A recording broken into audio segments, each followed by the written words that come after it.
either $1 or $2. At the time, the soldier probably ordered it from this company, name, company, and regiment.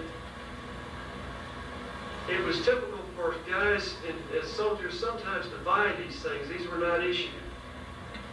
In many cases, they would buy them out of just not personal fear of death, but they wanted somebody to inform relatives or family that disaster had occurred if they met had problems in the field, injury or death. Next one. Okay, Buddy Andes, the famous hunter of Fauquier County, Mr. Success through the 60s and 70s, found this in his son-in-law's yard. His daughter was married to the young man, and Buddy, in a close proximity of their new home, found this dog tag. The ground got it a little bit, but appropriately the letters retained. Actually, it might even be dirt. It's always good to leave the dirt in the recessed areas. Sometimes not really clean the piece, because imagine that if it is dirt in the recessed areas of the letters, had we cleaned it, we have an inability to see the letters. Consequently, you got to put the brakes on in some cases where the relief is going to enable you to see detail in the item you dig, whether it be a button, a dog tag, or even a plate. Next picture. I believe the one on the left, I could be wrong, it's hard for me to see, I'm sorry about the photograph. Does that appear to be a sutler's token? Yes, 5th Virginia, right? 5th Virginia. There's a major reference that was written, I'd say 8 to 10 years ago, that I have in the store that lists all the sutlers, both Union and Confederate. It has a scarcity rating of 1 to 10 on all the sutlers tokens. Although the value in dollars and cents can't be determined, there are collectors of non-dug specimens all across the U.S. It's pretty strong. But having come from the ground, we find it more appealing. Now, that North Carolina sunburst is a typical button you wouldn't want to use chemicals on, because I'm talking about the top job, the lemon juice, or personally, I wouldn't touch ammonia because I think it will scorch the brass. And if you have a smooth surface and you use ammonia, even on a buckle, you're going to have a slight porosity develop. Even though it's insignificant, you're going to lose a bit of your brilliance or your brown patina. But if you're lucky enough to dig a button made in the South, sunburst, North Carolina, the crude two-piece, there's many of them. Just beware and be cautious and stay away from those mean chemicals. Okay?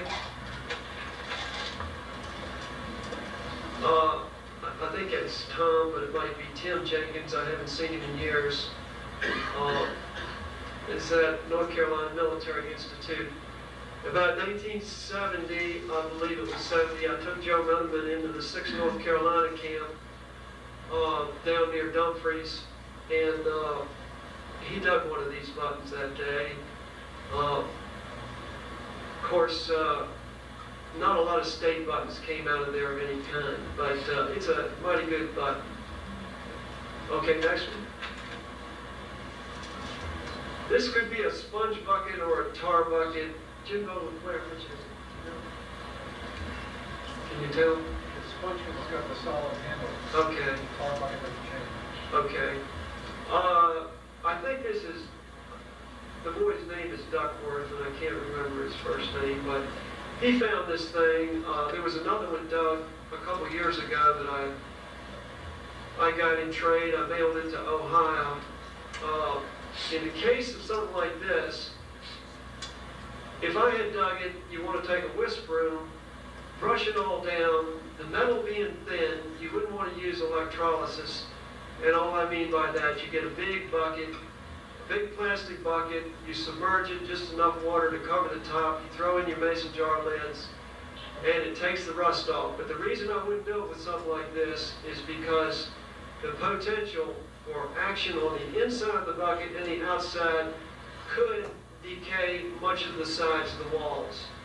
But this, if I dug it, got it fairly clean, just brushed it down, I would just spray with an acrylic or some type of sealant to cut the air off. That puts the brakes on any further deterioration. Next one. Okay, the famous Steve Chapman. Got some goodies up here. Looks like a, is that what they call a bleeder on the left? Jeff Davis had piece. Is that a 6-core badge on the bottom? 5th core, sorry. And upper right, Steve, what's that?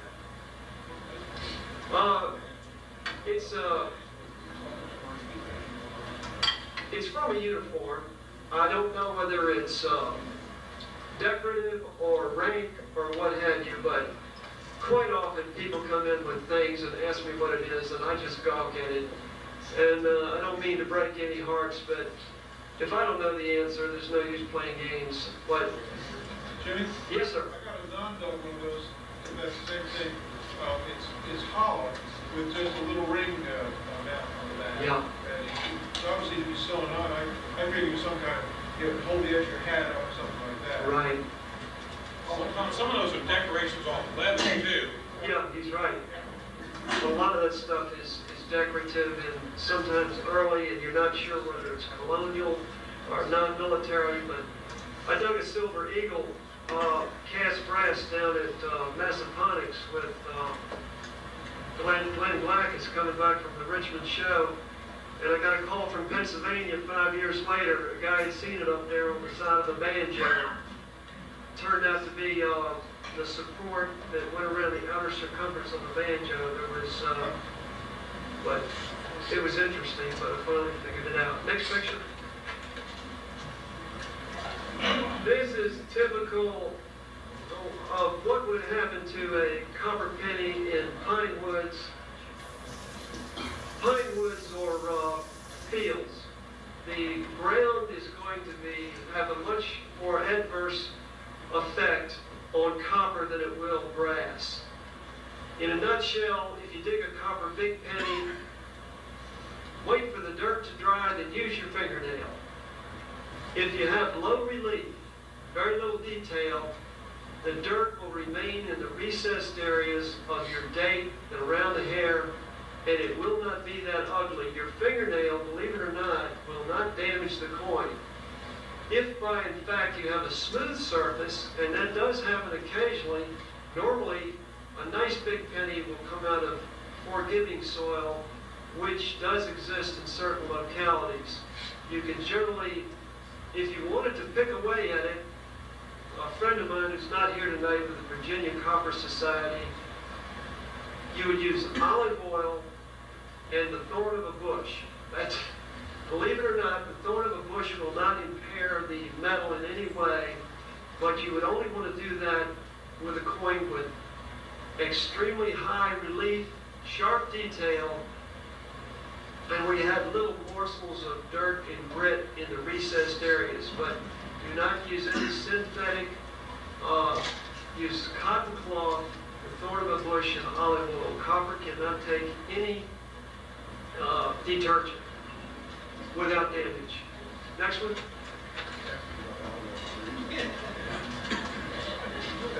Mr. Success again, Terry Holloman. Sorry about these pictures, people. You'll have to read that, but it's a beauty.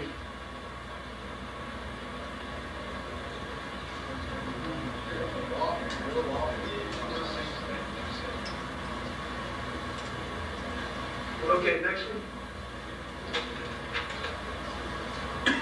Bayonet adapter. Now, is that a number on the side of this? Were they serial numbered? I don't honestly know. They were serial numbered. That iron glob there, was there a piece of that bayonet adapter that was iron? Screw. Screw, okay.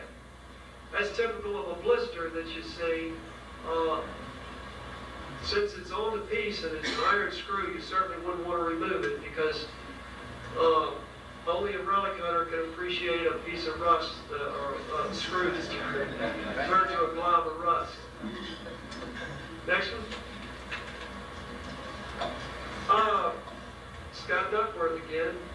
It's a pewter dog tag. I think they refer to them as being pewter. I'm not so sure it is, because if you think about it, it's an alloyed metal, probably tin, lead, and zinc.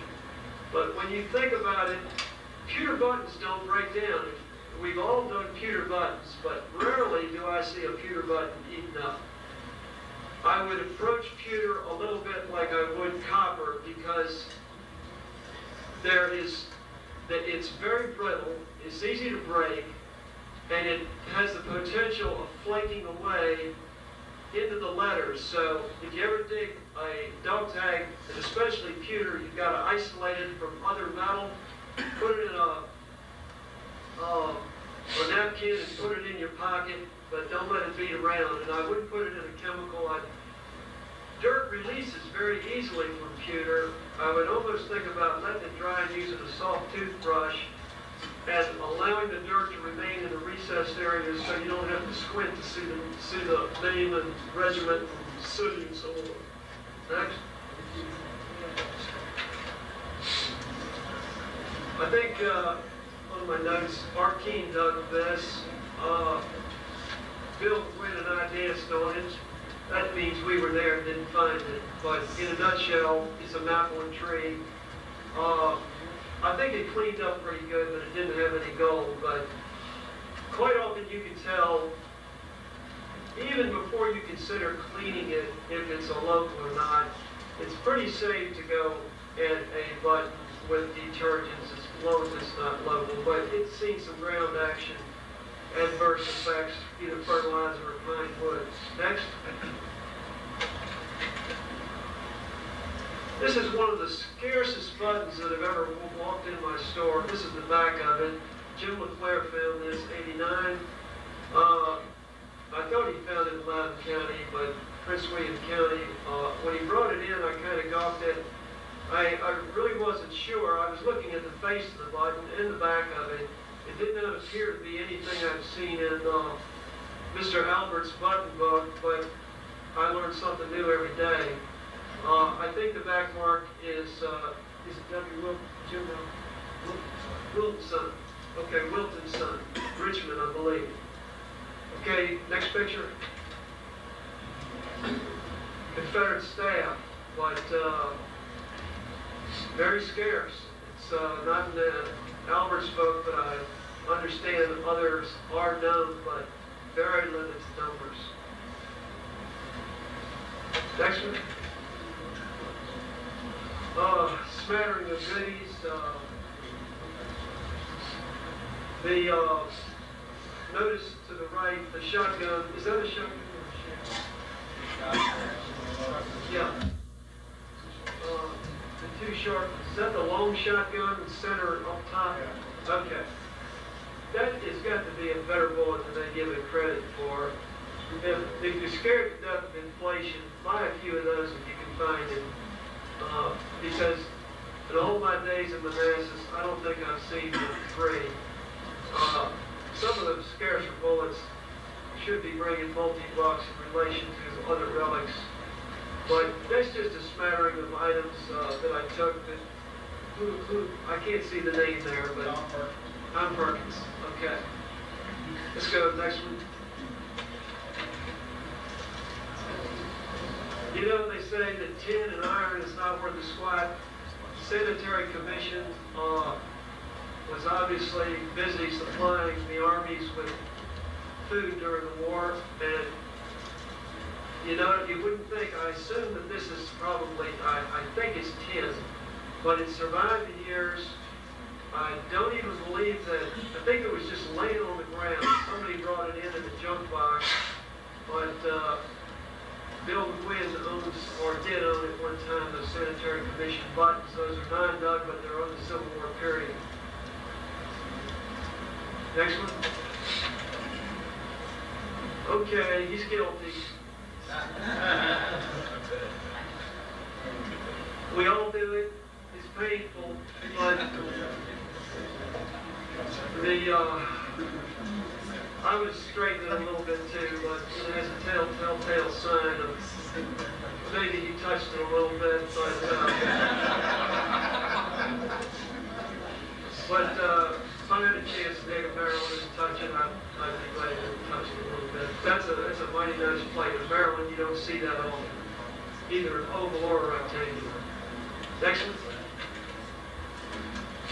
These might have been out of order, but this was a Virginia dug, 89. I have two Virginias in here, and it'd be nice to be able to go back, but one of them is W.H. Smith, and I think the other one is an unknown maker, but there are slight variations between the two. There may be even another third, but this is a stamp Virginia. Probably the most common state militia plate found in Northern Virginia. It's very desirable, and I've seen more of these than almost any southern state plate. Next one.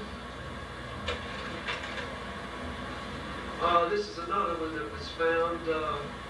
These guys are blessed because the early Virginia camps in Northern Virginia usually yield the oval breastplate that's unmarked and the snip-cornered rectangular. So the guys that are lucky enough to come across one of these are blessed for the day because there's not a lot of them out there. Next.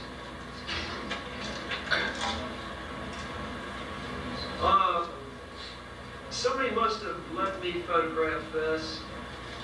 Mac Mason has since died, but if in fact he did dig it, and I'm sure he did, because I did put that up there. Somebody, I think I vaguely remember a man having bought this from him, but the hooks on the back are wire.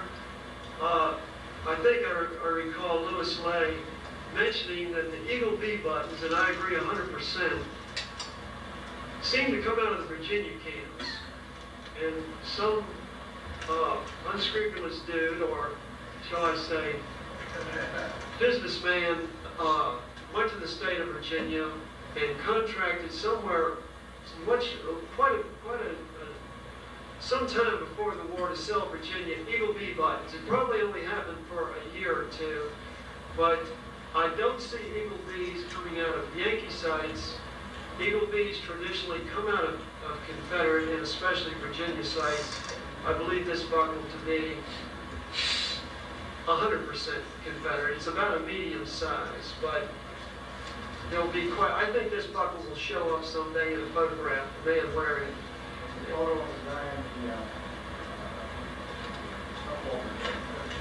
Oh, is that right? Well, okay, that's good. Yeah, it has wire hooks on the back, I believe, and they're set in lead. Next one. Bill Mcbride. Some of the boys in the Army like to do artwork, and quite often they'd sit around and scratch initials and plates. And camp life must have been boring. All they had to do was drink and whittle and mess around. So obviously this was artwork at the time, and they loved that old the serifs on the tops of the letters. That was typical when you'd see something. Quite often they were carving lead, the little initials. They would do it in this manner. Red Marshal Fredericksburg. This is a VMI.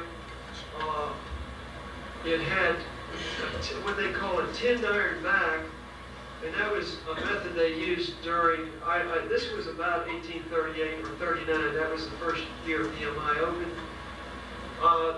Their methods of adhering hooks to brass at that time were, they were experimenting. They hadn't used the lead-filled plates that I know of, but the backs of this plate is almost like a rusty, it's like the surface of a rusty cannonball that you would dig, and then stuck on both sides was a little loop that had since rusted off. But one of these was dug at Mitchell's Ford by Mr. Giesler about 1970. That was perfect. Joe Canole bought it for me, but I haven't seen one since. Mr. George Whiting, who lived in Manassas, who was an expert at cleaning artifacts, has moved to Stanton, Virginia, where he's located one for VMI, and he's helping VMI with their Civil War collections down there. Stevie Hall dug these and smacked every one of them. Now, this is one of those days I'm sitting in there and he walks in, dumps them in my face, and he would be in the top 5 of the guys who make my eyeballs stretch every couple of weeks. But whether they were done, you know, with intent to twist them up and bend them, or what happened to them, they sure have been beat around. Possibly a plowed field, plowed 3 times a year for the last 150 years, or maybe guys just making them useless, but they did a piece of work on those things. Next. Steve Chapman, that little pistol at the top, I believe, is made of pewter, and I've seen more than one. Probably 2 or 3 of those have been dug, and I suspect they were sold by sutlers in the campsites in Northern Virginia. The little pocket knife at the bottom, I believe, it has a pewter handle, and I don't understand the meaning, but there's a man standing to the left, that's in the handle, and then a monkey, that's it, it's a monkey. And the monkey's saying, "Oh yes," to the dog. I don't know. From a friend. Piece of the snake buckle. Next. Ken Ambrose dug these 7 Virginias. Might have been 90 or 91. I got a feeling that they were never, it's my gut feeling, I don't believe they were gilded or silver plated, if I remember correctly. There's probably over 100 to 150 different Virginia buttons of the Civil War period and older, and I suspect that there's a significant number of them that were not plated. So in this case, you gotta, Kevin, are you here tonight? Yeah. Were they silver plated? No, they weren't. Okay. By him having cleaned them in a manner which left the dirt in the recessed areas, we have a button that is easy to see the relief. So always try to leave the dirt in the recessed areas when it enhances the appearance of the button. Don't be in a hurry to get all the dirt off, because had we had gold around the silhouette of both the letters and the figure standing in the middle, that would have been our contrasting feature. But since we didn't have it, he did a perfect job on cleaning these. Next. Kevin also dug this. I haven't seen many of these. This has to rate with one of the scarcest of the Confederate cavalry rosettes. I've seen a few beat up ones, maybe a total of 10 since I've been in Manassas.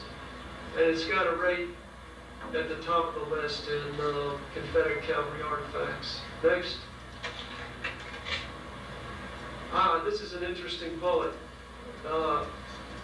Jim Barnes and one other boy that I'm aware of found 4 of these in the Centerville area where Alabama's, excuse me, I better say MVCs were done.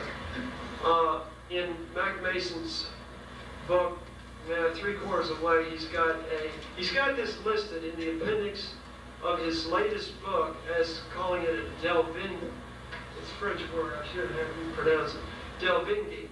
I believe it's a Delvingi, but there is 2 pages relating to Delvingi. He was a French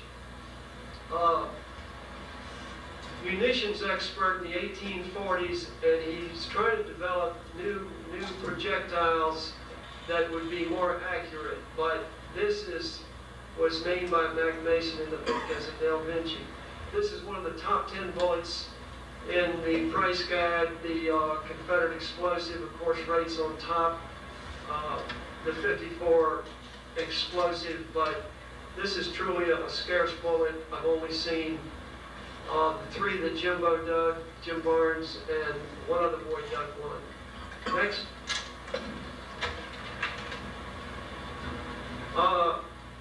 I believe this is a patriotic pin, isn't it, Mike? Yeah.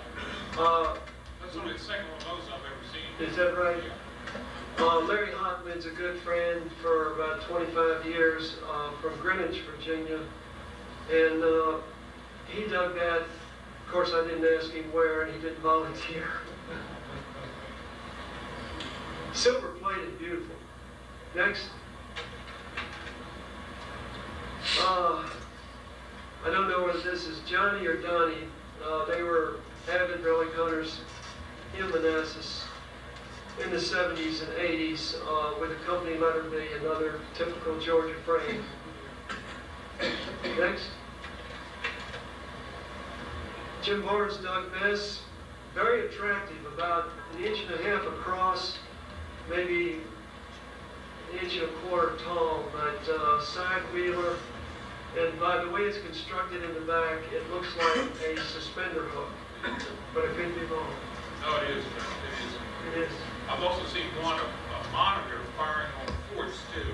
Is that right? Yeah. I guess it might be a Selma Reed or a Reed Selma. I talked to Steve Chapman about it. It was dug, from my understanding, in Northern Virginia. Again, I don't ask people where they dig. I don't want to violate, I don't want to make them feel uncomfortable and tell me a lie, you know? So for years, I just don't ask that question. As the world turns to concrete, maybe I can find out in years to come. But it's a beautiful shell with, here's an example of a shell that was dug where the guy took it home. He waited for the dirt to dry, and he brushed it off. Now, the surface of this shell indicates to me that it does not need any further need to, say, use the lye zinc method of cleaning iron. To a certain extent, I have had shells come in where you take them out of the wood, you brush them off, and there's no flaking anymore. When that's possible, I would not proceed to clean them because although it might make them look cleaner and the surface is a little sharper, there's something that's very natural when a shell does not have to be cleaned. But if you get scales from a shell for a couple weeks, it's telling you that the rust is working real quick. It stayed in the ground for 150 years. It came out. As soon as you remove it from the ground, the action of the rust will increase tenfold from what it did in all those years in the soil. I don't know the reasons why, but you must take action even on the smallest gun wrenches. Anything you want to preserve, because if you put it on a shelf or put it in the closet or in the garage, it's not going to be there in 10 or 15 years. The scales keep it coming. So the lye and the zinc method is very easy to use. You just drop it in plastic, cut up those little mason jar lids that you think are eagle plates, keep them in your digging bag, take them home. If you've got too much liquid, displace it with a brick so that you don't have any more liquid than necessary. Drop all those mason jar lids, try to keep it a gallon or a half gallon or less. Throw in a half a can of lye and you'll see this white foam start rising to the top. That's telling you that the solution, the chemical action is attacking the iron. No good metal will be effective. You can come up with magnificent shells that have layers of rust that appears to be cancer, and there's not going to be anything there that's discernible. You would not believe the beautiful shells that have come from beneath an inch of rust. But you're going to have to pray that the ground action didn't go into the shell. But this is the typical surface of a shell that doesn't really need any effective cleaning. Next. Okay, this is a mess plate Terry Holloman dug from a camp. I believe it's made out of brass. I had a little too much sunlight. Rick Martin would tell me I'm overexposed, but something like that. What's that in the center, Terry? I have a Texaco buckle. Okay, that's his Texaco buckle. Yeah, you can see the star there. That's it.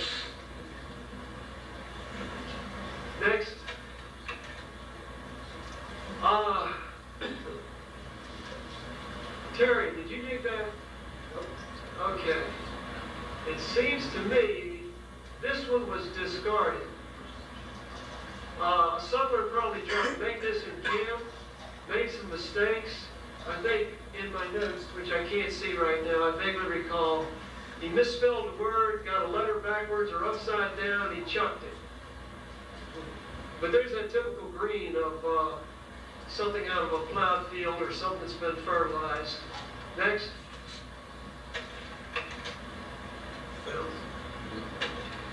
That's all. If I'd had another couple weeks, I could have had a group of maybe 36 other pictures I've taken.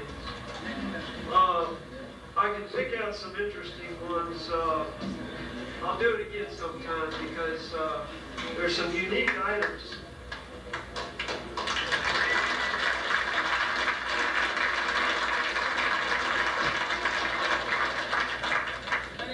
Anybody have any questions? Yeah. If it has anything to do with chemistry. Hold on a second. Yeah, okay. If you don't have a mason jar left, Go to the junkyard. You can buy this thing real cheap. Yeah, no, they sell, apparently they sell organs from churches. What are those things? Big pipes are made out of zinc. And you can buy it very cheap, and it's in layers. You just cut it with wire clippers and just fill the bucket. It'll do a great job. You can't overdo it. With electrolysis, where you use the wires and you got the potential of electrocuting yourself, you can overdo it. You can leave that thing on and go to work, come back at night, and the metal has been, it's so much, the current comes out of the metal and it will activate in certain areas and you can eat into the shell. With the lysate process, you cannot go beyond the metal that's rusted. And it works fantastic. Stevie Hall just cleaned a beautiful shell. He's got it here tonight. Let me mention this. What he did, he covered the white sabot with wax before he submerged it in the solution. Thereby he protected the color, just like if you go to clean bullets, traditionally we found that top job is the most, well, since they've added ammonia, I don't want to speak for it today, but you got a bullet in the 60s and 70s, you want to get the dirt off, but you don't want to hurt the exposed area. You don't want to